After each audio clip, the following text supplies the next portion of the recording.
चलिए बच्चों, तो आज का लेक्चर शुरू करते हैं। मैकेनिक्स सीरीज़ जो हमारी चल रही है अभी यूनिट 1 में ही हम लोग 2 डायमेंशनल फोर्स सिस्टम पढ़ रहे हैं, स्टैटिक इक्विलिब्रियम पढ़ रहे हैं, लामीज थ्योरम का यूज़ कर रहे हैं और सिग्मा Fx0 सिग्मा Fy0 कुछ कंपोनेंट्स का यूज़ कर रहे हैं। हालांकि अभी तक मोमेंट का कोई यूज़ नहीं किया है, वो भी आगे आएगा।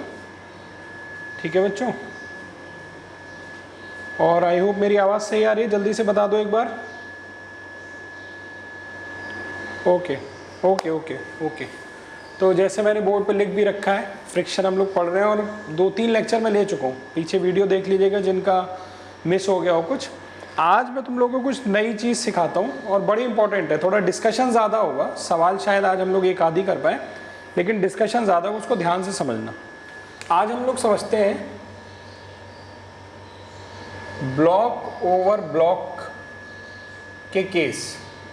ब्लॉक ओवर ब्लॉक का मतलब हो गया बच्चों कि ब्लॉक के ऊपर एक और ब्लॉक रखा हुआ है। ये है बहुत सिंपल लैंग्वेज में उसका मतलब। तो देखते हैं, जैसे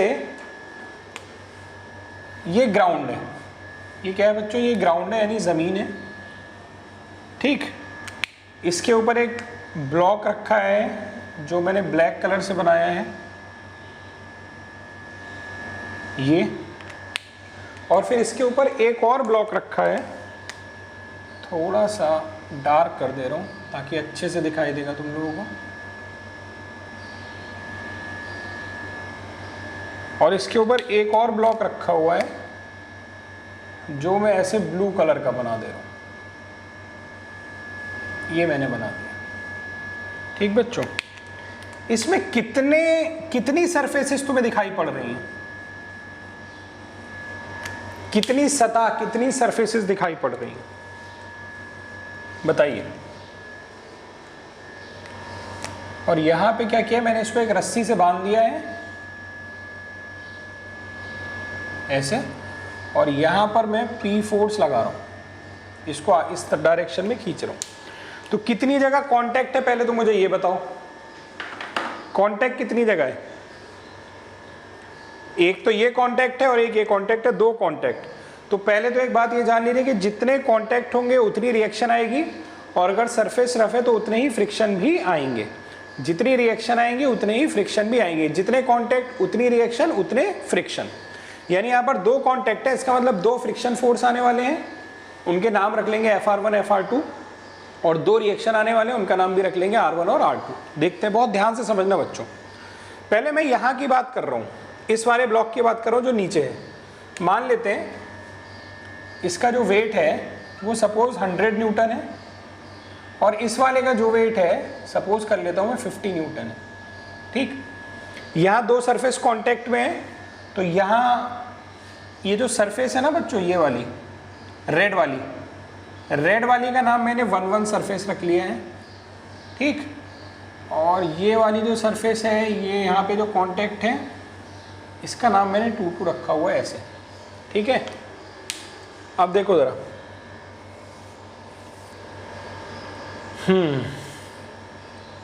यहाँ का कोफिशिएंट ऑफ फ्रिक्शन दिया हुआ है तुमको 0.2, और मान लेता हूँ यहाँ का जो कोफिशिएंट ऑफ फ्रिक्शन दिया हुआ है μ2, वो आपको दिया हुआ है 0.5। सपोज ये डेटा है आपके पास।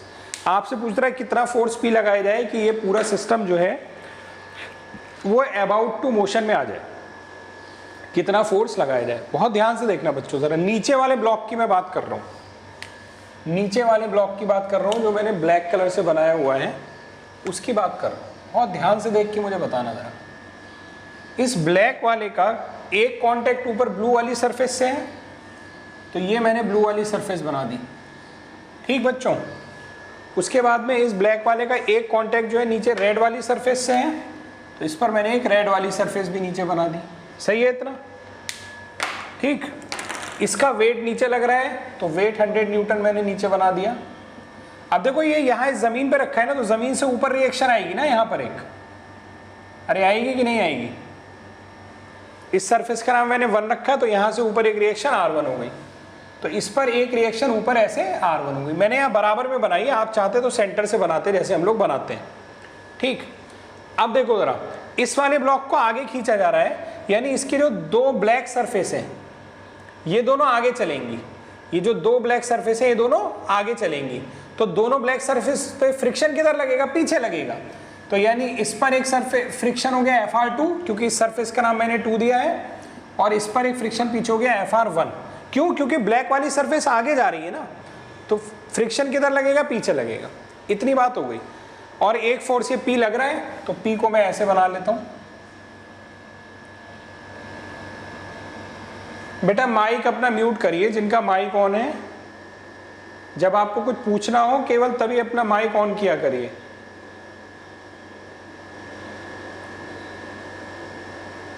अमन श्रीवास्तव अपना माइक ऑफ कीजिए।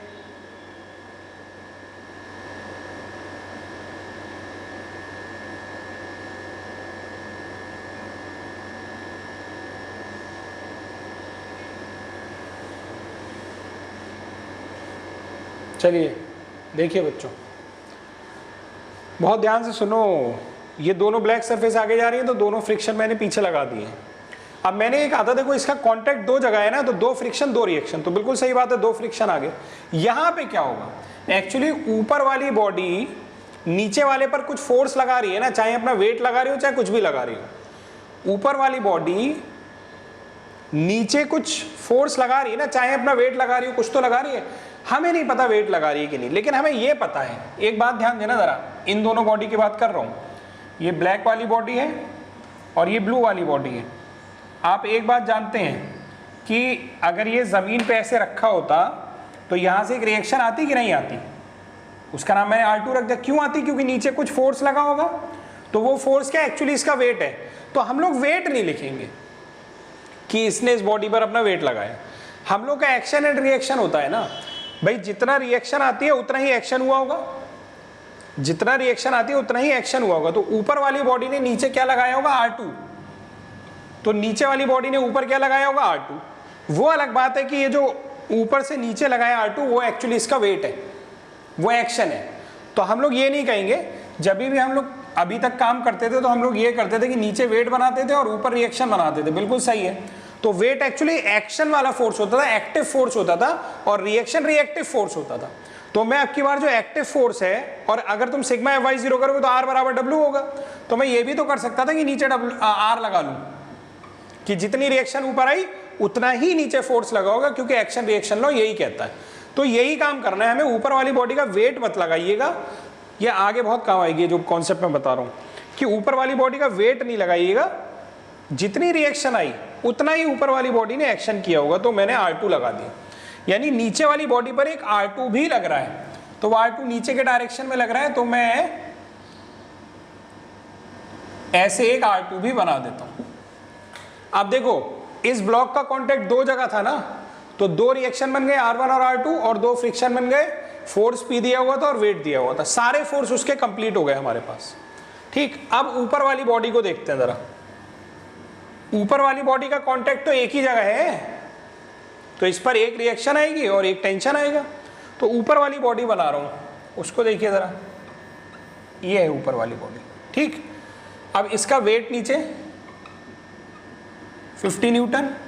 तो भाई जब ये नीचे वेट लगाएगा तो ऊपर इस पर एक रिएक्शन आएगी। कितनी रिएक्शन? क्या नाम दिया था उसको मैंने? R2 का नाम दिया था।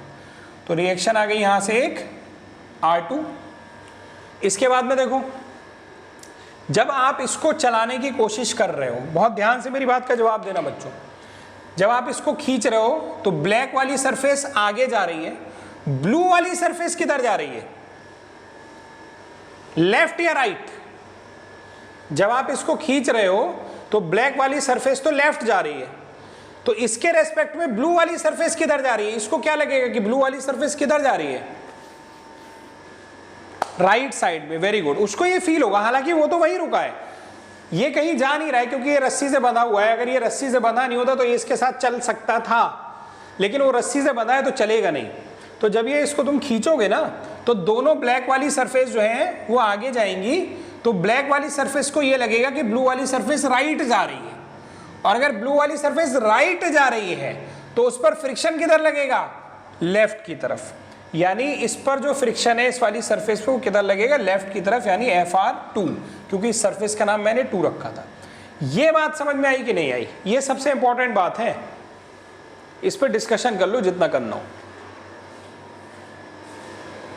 चलिए आगे देखिए बच्चों, तो कुल मिला के बात ये हो गई, बोलिए।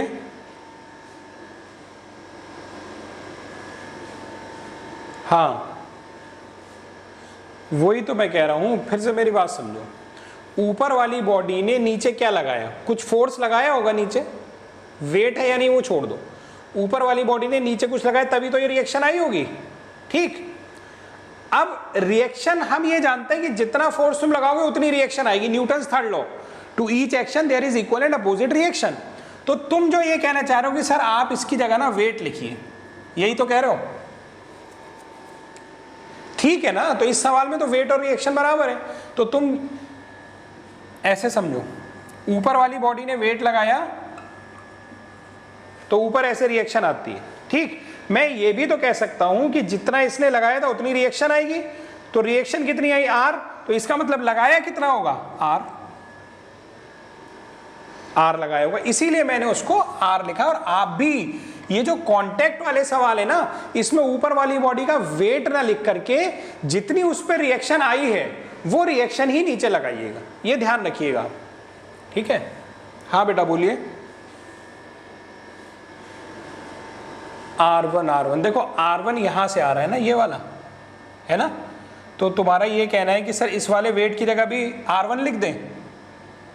हाँ बिल्कुल लिख सकते हैं, सुन लो मेरी बात, बिल्कुल लिख सकते हैं, लेकिन वो केवल तब, ध्यान से सुनना, तुमने रिएक्शन कितनी बनाई ऊपर R1, तो नीचे कितना लगा होगा, बिल्कुल सही R1 लगा होगा, तो वेट की जगह थोड़ी ना लिखोगे, इसमें तो दो चीजें हैं ना, इन दोनों की जगह R1 लिख सकते हो, इन दोनों की जगह लिख सकते हो, बिल्कुल सही है वो तुम्हारा सोचना, करेक्ट बात है, सही सोच रहे हो। अभी समझ में आ गया जितनी बातें मैंने बताई, ठीक है, वेरी गुड। चलो अब देखते हैं, ऊपर वाली बॉडी पे डिस्कस कर रहे थे, ये डिस्कशन हो गया था कि ऊपर वाली का बॉडी का वेट है 50 न्यूटन, वो लगा दिया, नीचे सरफेस से एक रिएक्शन आ गई, R2 लगा दी। अब जब इस नीचे वाले ब्लॉक को चलाओगे तो ब्लैक वाली सरफेस आगे जा रही है, तो ब्लैक वाली सरफेस को ये लगेगा कि ब्लू वाली सरफेस राइट जा रही है। अब वो राइट जा रही है तो उस पर फ्रिक्शन किधर लगेगा, लेफ्ट लगेगा, तो हमने फ्रिक्शन लगा दिया ये FR2, क्योंकि सरफेस 2 नाम दिया था, FR2 लगा दिया, ठीक। अब इस पर एक ही कांटेक्ट था तो एक रिएक्शन और एक फोर्स ही बनेगा। एक इस पर रस्सी बंधी हुई है, रस्सी में क्या होता है, टेंशन बॉडी से दूर जाता हुआ, यानी इस डायरेक्शन में इस पर क्या हो जाएगा, एक टेंशन हो जाएगा। ऑल राइट, अब चलो इसको सॉल्व करते हैं, पूरा बना लो बच्चों, जल्दी से आप लोग बना लीजिए जल्दी से, इसकी कैलकुलेशन बहुत ईजी है, इतना बनाइए पहले। चलिए कैलकुलेशन करते हैं इसकी। देखिए पहले चलो ऊपर वाले ब्लॉक के लिए सिग्मा fx0 लिख रहा हूँ, तो x में एक FR2 है, एक FR1 है और एक P है, भाई ये दोनों x में ही तो हैं और ये नेगेटिव x में है। तो फर्स्ट वाले ब्लॉक के लिए मैं सिग्मा fx0 अगर करूँगा तो क्या मिलेगा बच्चों, बहुत ध्यान से देखिएगा, FR2 plus FR1 minus P is equal to 0, और FR2 क्या होगा बच्चों, μ2 R2, FR1 μ1 R1 minus P is equal to 0। अब μ2 R2, μ2 की वैल्यू कितनी दी हुई है, μ2 मतलब यहाँ वाली सरफेस का जो है वो 0.5 है, तो 0.5 R2 प्लस μ1 की value 0.2 R1 minus P is equal to 0, ये सिग्मा fx बना। अब इसका सिग्मा fy बनाते हैं, तो अगर इस ब्लॉक का आप सिग्मा fy बनाओगे तो क्या बनेगा, देखते हैं ज़रा। तो R1 minus R2 minus 100 is equal to 0, R1 ऊपर है और ये दोनों नीचे हैं, तो यहाँ से R1 माइनस R2 बराबर क्या हो गया, 100 हो गया। तो एक इक्वेशन ये बनी हमारे पास ऊपर वाले ब्लॉक, सॉरी नीचे वाले ब्लॉक की, ये वाली इसकी, इसका फ्री बॉडी डायग्राम ये था ना। अब इस वाले ब्लॉक के लिए इक्वेशन बना रहा हूँ, ज़रा ध्यान से देखना बच्चों, यहाँ बना दे रहा हूँ, ठीक है, देखो ज़रा। तो यहाँ से अगर आप सिग्मा fx बनाओगे तो t minus FR2 is equal to 0, या t minus μ2 R2 is equal to 0, या t माइनस μ2 की वैल्यू कितनी है बच्चों, 0.5, तो 0.5 R2 इज इक्वल टू 0। अब सिग्मा fy बनाता हूँ, सिग्मा fy बनाऊंगा तो क्या होगा बच्चों, R2 minus 50 is equal to 0, या R2 बराबर आ गया 50। अगर ये R2 की वैल्यू यहाँ रख दूंगा तो टेंशन निकल आएगा हमारे पास, तो t minus 0.5 into 50 is equal to 0 या T बराबर आ जाएगा यहाँ से 25 न्यूटन। ये टेंशन की वैल्यू आ गई बच्चों। अब हमें क्या निकालना है इस सवाल में? P निकालना है। सपोज अगर हमें P निकालना है तो P बच्चों कैसे निकलेगा? अगर मुझे R1 और R2 मिल जाए, अगर मुझे R1 और R2 मिल जाए, इसमें रख दूंगा तो हो जाए। तो R2 तो मिल चुका है, ये रहा R2 50 न्यूटन, और R2 को अगर मैं यहाँ रख दूंगा तो R1 भी मिल जाएगा, क्योंकि यहाँ से R1 बराबर कितना है 100 प्लस R1 बराबर बच्चों कितना हो जाएगा यहाँ पर 100 प्लस R2 है ना। और R2 की वैल्यू कितनी निकाल रखी है 50 निकाल रखी है। तो इस तरह से 100 प्लस 50 करोगे तो ये आ गया 150। किसकी वैल्यू आ गई? R1 की वैल्यू आ गई 150 हमारे पास। तो अब तो मेरे को R1 की वैल्यू भी मौजूद है, R2 की वैल्यू भी मौजूद है, तो मैं सीधे सीधे अगर इस इक्वेशन में पुट कर दूंगा R1 और R2 की वैल्यू, तो क्या मुझे P नहीं मिल जाएगा? अरे जल्दी बताओ, हाँ या ना? ठीक है, ठीक है, चलो जल्दी से आंसर निकालो और मुझे P की वैल्यू बताओ और सारी कैलकुलेशन नोट करो। तो बहुत सारे बच्चे इसका आंसर निकाल के P का बता रहे हैं 55 न्यूटन। तो आप सभी लोग जूम वाले और यूट्यूब वाले सब लोग चेक कर लीजिएगा भाई। कैलकुलेशन में कॉन्सेप्ट आपको देता हूँ, कैलकुलेशन थोड़ा आपको खुद करना है, ठीक है। चलिए बढ़ते हैं अगले क्वेश्चन की तरफ। तो बच्चों क्या है ना, बिल्कुल वही पिछला वाला क्वेश्चन है ये भी, और इसमें वो पूरा सिस्टम जो हॉरिजॉन्टल पर था वो इंक्लाइन प्लेन पर पहुंच गया। काम करने का तरीका वैसे ही होगा। What should be the angle theta, theta की वैल्यू पूछ रहा है as shown in figure, which will make the motion of 900 newton block down the plane to impend. Impend मतलब मोशन का जस्ट शुरू होना, इम्पेंड का मतलब होता है मोशन का जस्ट शुरू होना, ठीक है बच्चों। Down the plane to impend मतलब अबाउट टू बिगिन, अभी मोशन शुरू नहीं हुआ है, about to begin. Coefficient of friction at all contact surfaces is 1/3। तो जितने भी कॉन्टैक्ट हैं यहाँ पर, दो जगह कॉन्टैक्ट है ना, तो दोनों जगह फ्रिक्शन 1/3 है फ्रिक्शन कोफिशिएंट। तो सरफेसेस का नाम रख ले, तो इस सरफेस का नाम रख लेता हूँ मैं 2, जो ये कॉन्टैक्ट है, और जो यहाँ वाली सरफेस है इसका नाम बच्चों में रख लेता हूँ, इसका नाम 1 रख लेता हूँ। इस वाली कॉन्टैक्ट सरफेस, इनको 1 रख लेता हूँ। नीचे वाले ब्लॉक का कॉन्टैक्ट दो जगह है तो 2 फ्रिक्शन 2 रिएक्शन। ऊपर वाले ब्लॉक का कॉन्टैक्ट एक ही सरफेस पर है तो 1 रिएक्शन 1 फ्रिक्शन। चलो पहले नीचे वाले ब्लॉक के बारे में अगर हम लोग बात करें, ध्यान से देखना। इसका वेट ऐसे तो सीधा नीचे आएगा 900 न्यूटन, लेकिन जब हम इंक्लाइन प्लेन पर सवाल करते हैं तो इसके कंपोनेंट करते हैं हम लोग। तो इधर वाला कंपोनेंट होता है कॉस 900 कॉस थीटा, और इधर वाला क्या हो जाएगा बच्चों 900 साइन थीटा। ये तो ये हो गए। अब ये वाला ब्लॉक जो है वो नीचे चलने की कोशिश कर रहा है, लिखा है ना डाउन द प्लेन, नीचे। तो दोनों फ्रिक्शन किधर आएंगे, पीछे आएंगे, यानी इस पर 2 फ्रिक्शन लग जाएंगे, एक इधर लग जाएगा FR1 और एक इधर लग जाएगा FR2, 2 फ्रिक्शन हो गए।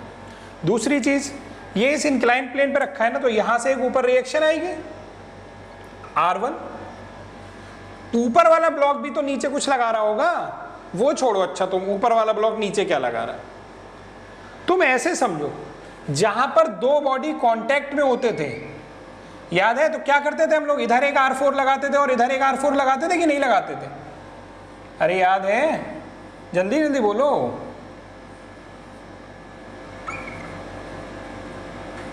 ऐसे ही तो लगाते थे R4 जब 2 बॉडी कांटेक्ट में होते थे।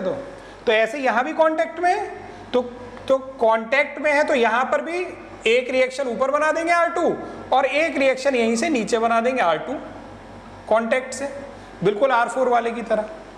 ठीक, अब देखो जरा ध्यान से, सिंपल समझो यार, जब 2 बॉडी कांटेक्ट में होती है तो दोनों एक दूसरे पे इक्वल एंड अपोजिट रिएक्शन लगाती हैं। तो ये इसने रिएक्शन लगाई R2, तो ऊपर वाले ने नीचे रिएक्शन बनाई। अब जरा ये वाले ब्लॉक का डायग्राम देखना, अलग से बना रहा हूं, जो नीचे वाला ब्लॉक है कुछ ऐसे है। ये हमारा x डायरेक्शन होता है इंक्लाइन प्लेन पे, ये हमारा y डायरेक्शन है। अब देखिए ज़रा, तो सबसे पहले इसके वेट का कंपोनेंट आ रहा है इधर एक 900 cos थीटा, इधर आ रहा है 900 साइन थीटा, और 2 फ्रिक्शन है, दोनों ही x में है ना। तो एक फ्रिक्शन ये आ रहा है FR1, एक फ्रिक्शन ये आ रहा है FR2, फिर एक रिएक्शन आ रही है R1। तो वो R1 वाली रिएक्शन किधर जा रही है, वाई डायरेक्शन में जा रही है ना, ऐसे नीचे वाले ब्लॉक पे। तो इधर एक आ गया R1, ये आ गया एक R1, ठीक। और ऊपर वाला ब्लॉक इस पे नीचे क्या लगा रहा है, एक R2, तो इस पर नीचे एक आ गया इसी डायरेक्शन में, वाई डायरेक्शन में एक R2। ये डायग्राम इसका बना।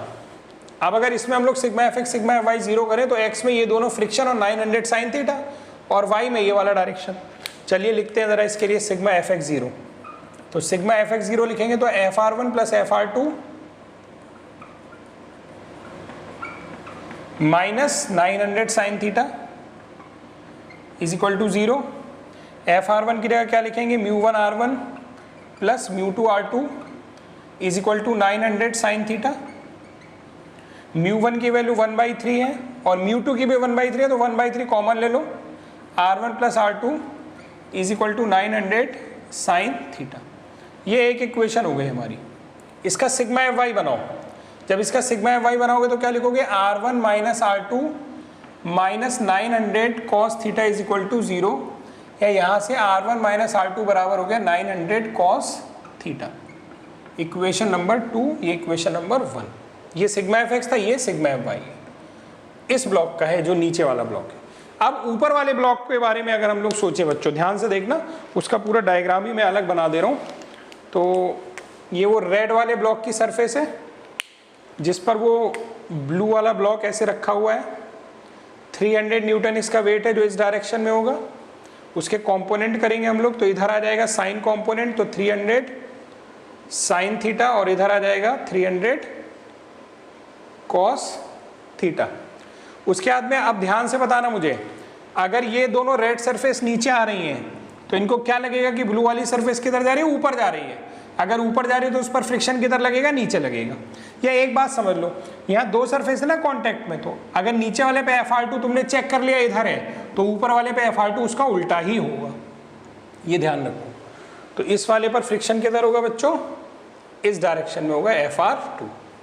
और क्या है, इस वाले पर एक रिएक्शन ऊपर R2 जा रही है, तो एक रिएक्शन हमने ऊपर बना ली R2। और क्या है, एक रस्सी बनी हुई है ऊपर, तो रस्सी में टेंशन फोर्स बना लिया T ऐसे। पहले तुम इतना नोट कर लो और पूछ लो मुझसे जो पूछ लो, ठीक बच्चों। अब क्या है ना, हमको एक्चुअली सवाल में थीटा निकालना है। इक्वेशन 1 2 हो गया। अब सेकेंड वाली बॉडी के लिए सिग्मा एफ एक्स आप लोग बनाना, मैं केवल सिग्मा एफ वाई बना रहा हूँ क्योंकि मेरा सवाल यहाँ तक मुझे लग रहा है उतने से ही सॉल्व हो जाएगा। सिग्मा एफ वाई बनाओगे तो बच्चों R2 की वैल्यू कितनी आएगी, R2 माइनस 300 कॉस थीटा। तो R2 बराबर कितना हो गया, 300 कॉस थीटा। ये R2 की वैल्यू आ गई। सिग्मा एफ एक्स की मुझे ज़रूरत नहीं क्योंकि उसने T पूछा नहीं है, थीटा ही पूछा। इस R2 की वैल्यू को बच्चों कहाँ रखा जाए, ठीक है, इक्वेशन 1 और इक्वेशन 2 दोनों में रख दो। तो मैं थोड़ी यहाँ बोर्ड पे जगह बना ले रहा हूँ, तब ये सॉल्व हो पाएगा। R2 की वैल्यू को अगर मैं इक्वेशन 1 में रख देता हूँ तो 1/3 R1 प्लस R2 की value 300 cos theta is equal to 900 sine theta.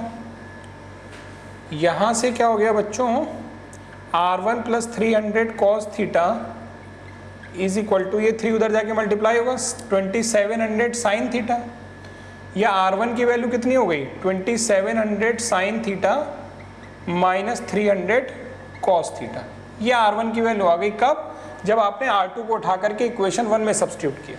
ज़रा R2 को उठा करके इक्वेशन 2 में भी सब्स्टिट्यूट कर दीजिए, तो वहाँ से क्या मिलेगा, R1 minus 300 cos theta is equal to 900 cos theta equation 2 में।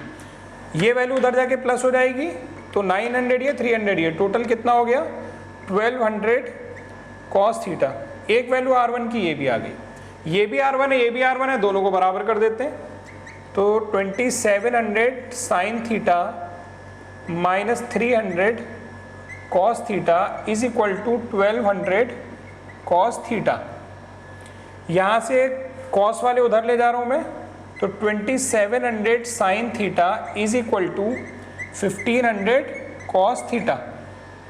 कैलकुलेशन थोड़ी ज़्यादा है लेकिन मुश्किल नहीं है बच्चों, ठीक है। अब यहाँ से देखिए क्या होगा, ये कॉस थीटा इसके नीचे ले आओ तो टेन थीटा बन जाएगा, और ये 2700 पहले तो डबल ज़ीरो कैंसिल कर दो, और ये 27 15 के नीचे ले जाओ तो टेन थीटा बराबर 15/27 आ जाएगा, है ना। टेन थीटा बराबर आएगा 15/27, थीटा टेन इनवर्स करके निकाल लेना, कोई दिक्कत इसमें।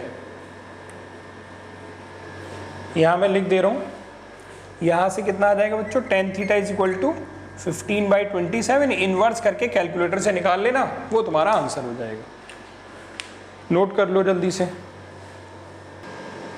तो बच्चों आई होप ये वीडियो आपको समझ आया होगा, और कोई आपको इसमें परेशानी लगी तो मुझे कमेंट करके भी आप लोग बता सकते हैं। और ये टॉपिक बड़ा इंपॉर्टेंट चल रहा है, फ्रिक्शन। अभी ब्लॉक फ्रिक्शन हम लोग पढ़ रहे हैं, सिंपल सरफेसेस पर रखा है, हॉरिजॉन्टल पर या इंक्लाइन पर। आगे कुछ और टाइप के क्वेश्चन करेंगे। तो वीडियो समझ में आएगा तो लाइक करना, शेयर करना और सब्सक्राइब करना ना भूलें।